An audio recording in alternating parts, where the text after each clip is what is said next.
Olá, querido amigo, tudo bom? Que alegria estar com vocês em mais um devocional. Agora completando aí o livro de Romanos, capítulo 6. E Paulo continua a sua linha de raciocínio falando sobre o lugar da lei e a importância da graça. E a quem pertencemos? Somos servos de quem? Deixamos de ser servos do pecado, escravo do pecado, mas agora somos escravos de Cristo. O que ele quer dizer com isso? Vamos então estudar? O versículo 15 ele diz: E daí? Havemos de pecar porque não estamos mais debaixo da lei, e sim da graça? De modo nenhum. E aí ele responde: Por que não?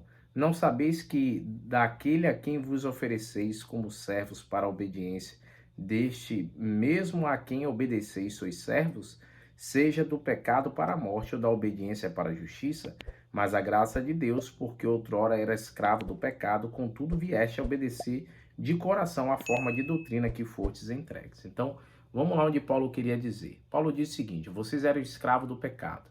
Vocês não faziam o que queria, faziam o que o pecado chamava, a carne pedia, satisfazia apenas os desejos do coração e da carne. Mas agora Cristo chamou, vocês fizeram isso em obediência e de maneira voluntária. Porém, ao fazer isso, vocês deixaram de obedecer à carne para obedecer à justiça de Deus. Vocês foram comprados por sangue. Vocês agora vivem não para si. Cristo não libertou ninguém para uma libertinagem. Libertou para que agora fôssemos servos dele.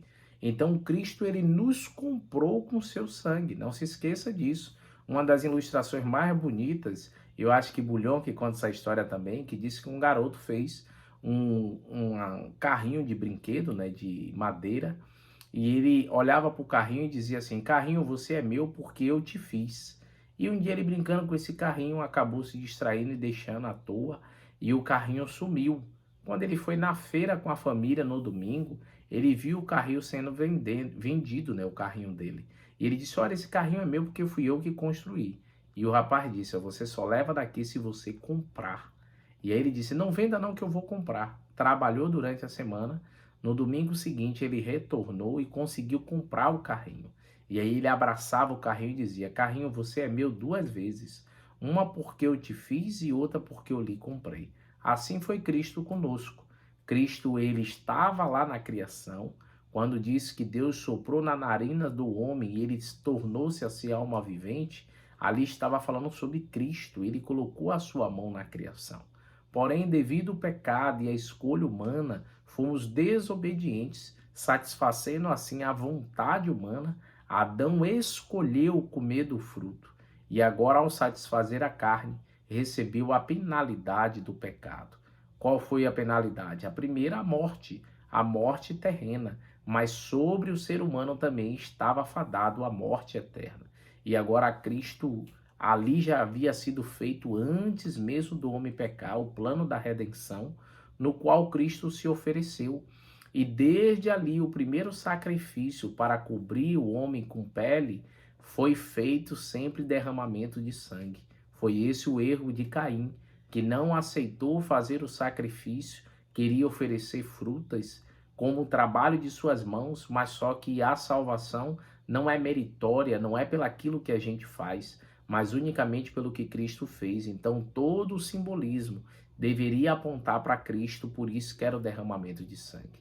E Cristo agora vem, morre por nós na cruz do Calvário, derrama o seu sangue e nos compra com alto preço, o preço dele pagar ali a morte eterna para nos conceder vida. E o texto até continua fundamentando isso que eu falei no verso 20, que diz: Porque quando eras escravos do pecado, estava isento da relação de justiça. Naquele tempo que resultado colhestes? Somente as coisas que de agora vos envergonhais, porque o fim delas é morte. Então, assim, a obra da carne só leva à morte, destruição, vício, pecados que a gente tem vergonha até de falar. Então, as obras que o pecado trouxe sobre nós são obras de vergonha. Não há do que se envergonhar, se alegrar da velha vida. Vida é essa de pecado. E aí agora o texto diz: ó, agora, porém, libertados do pecado, transformados em servo de Deus. Então, deixei de fazer a obra do pecado para ser servo de Deus, tendo o vosso fruto para o quê? A santificação. Então, Eu deixo a obra do pecado, aceito ser servo de Deus e entro em um processo de purificação. Ser santificado é ser separado. Eu agora deixo de fazer as obras do pecado, a minha vontade, para fazer a vontade de Deus e andar pelo seu caminho, libertando-me da velha vida, para agora ser recebido por Deus e desenvolver estes frutos do Espírito que a gente vê ali em Gálatas: bondade, longanimidade, mansidão. E se você olhar em João, diz que Cristo é a videira e nós os ramos. Então, ao nos ligar nele, a gente produz esses frutos de justiça. E aí, então, o texto diz: e por fim, recebemos o quê? A vida eterna. Ao passar pelo processo, primeiro vem a graça, que nos justifica, agora nos convida a ser santo, e ao terminar o processo de santificação, alcançamos a vida eterna. E aí o verso 23, que é o clássico, porque o salário do pecado é o quê? A morte, mas o dom gratuito de Deus é a vida eterna em Cristo Jesus, nosso Senhor. Então, deveríamos receber o preço pela escolha do pecado. A penalidade era a morte eterna, mas aí agora Cristo vem, nos compra com o seu sangue, e agora, em vez da gente receber o salário pelo erro, Cristo recebe esta culpa. E agora, de forma gratuita, porque o preço foi pago por Cristo, nós recebemos a vida eterna por meio da fé que temos em Cristo Jesus. Por isso, querido, não deixe que nada tire essa fé do teu coração. Mas lembre-se, a fé, ela produz o desejo de ser santo. E é Deus que nos concede esse poder para que sejamos santos e alcancemos a vida eterna. Você crê nisso? Ore comigo neste momento. Querido Deus, ó Pai, que alegria mais uma vez estar em Tua presença, entendendo que é o Senhor que nos santifica, é o Senhor que nos ama e guarda e livra do mal.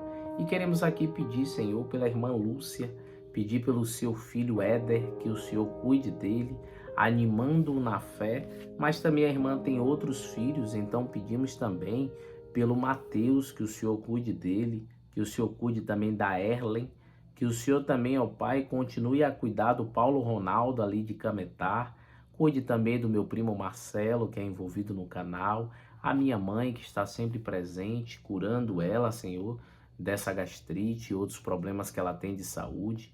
Cuide também do meu pai, cuide dos meus demais familiares. Também estamos com planos, Senhor, de férias, que o Senhor abençoe, que dê tudo certo. Abençoe também a irmã Áurea ali de Castanhal, suas filhas Adelaide e Miriam. A irmã Cláudia, que também é de Castanhal, e seu esposo Félix. Cuidando também, Senhor, do Paulo Ronaldo de Cametá, da sua amiga Clarisa, do seu tio e primo que estão encarcerados, que eles sejam libertos, Senhor, se for da tua vontade. O irmão Josivan, que é lá do Rio Grande do Norte, que o Senhor cuide do seu amigo Ramon também. A irmã Meire, que o Senhor cure a sua irmã, a Valdineia, que está com câncer. A irmã Conceição, que pede pela sua irmã Terezinha. Cuide também, Senhor, da Aldenora, que é uma irmã aqui da Igreja Central, carece do teu amor e bondade. A irmã Aninha, essa jovem, Senhor, que precisa ser liberto das mãos do inimigo. Cuide da sua mãe Maria, seu pai Raimundo. E também, ó Deus, da Poliana, que o Ivanilson intercede por ela. Cuide de cada um de nós, no nome de Cristo Jesus. Amém, Senhor. Que Deus te abençoe, querido, e guarde. Dê uma semana maravilhosa na presença dele. Um abraço, queridos. Tchau, tchau.